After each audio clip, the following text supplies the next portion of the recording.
Everyone, आज हम start कर रहे हैं क्वेश्चन नंबर 4 एक्सरसाइज 9.1।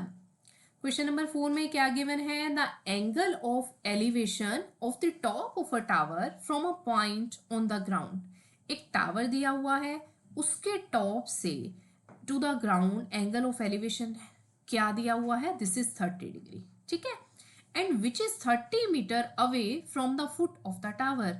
और जो ग्राउंड का दिया हुआ है ना कि वो टावर के फुट से 30 मीटर अवे है, then we have to find the height of the tower. आपको टावर की हाइट को फाइंड आउट करना है।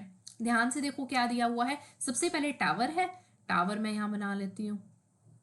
इसके टॉप से to the ground angle of elevation है, ये to the ground angle of elevation है यहां पर। अच्छा मुझे एक बात बताओ, ये एंगल ऑफ एलिवेशन मैंने बना दिया 30 degree.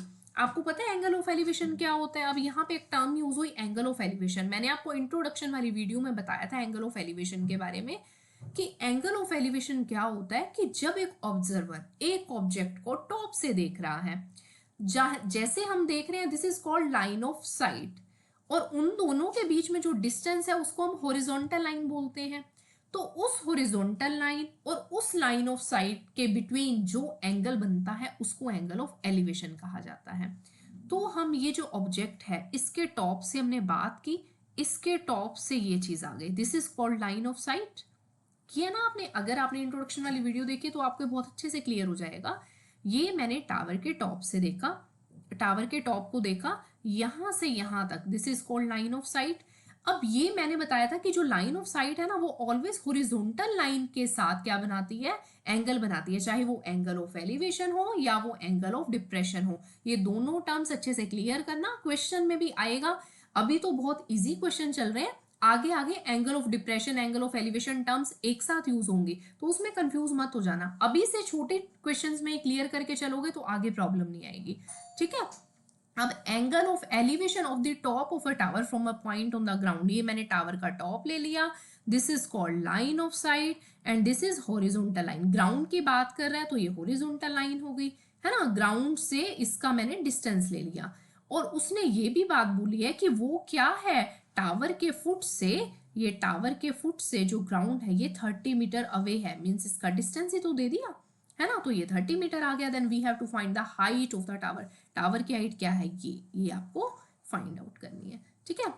Let's call this ABC, कोई भी नेमिंग कर सकते हो आप। अब हम बात करते हैं किसकी? ये मुझे फाइंड आउट करना है, find the height of the tower, ठीक है।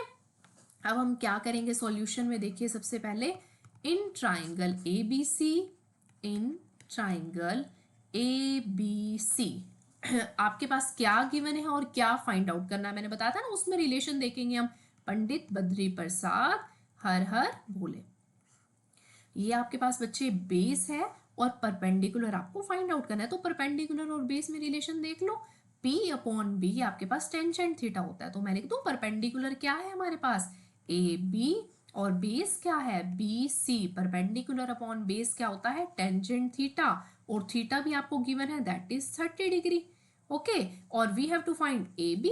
हम AB को ऐसे ही रख देते हैं। अगर आपको लगे इजी करना है, आप इसको कैपिटल A, कैपिटल मतलब कैपिटल A हमने लिखा हुआ है नेमिंग। अच्छा देखो, लाइक मैं इसको कैपिटल A ले सकती थी, बट यहाँ पे मैंने कैपिटल A ऑलरेडी लिया हुआ है, तो आपने मतलब जो लेटर्स है वो रिपीट नहीं करने, वो कंफ्यूजन हो जाएगा कि उसका वर्टेक्स है या यहाँ पे है। कुछ भी आप XYZ ले सकते हो, अदरवाइज आपको ये भी कन्वीनियंट है AB है तो आप AB लिख सकते हो। AB अपॉन BC, BC क्या है? 30 metre, is equal to tangent 30 degree होता है 1 अपॉन √3। तो AB की वैल्यू क्या आ गई मेरे पास?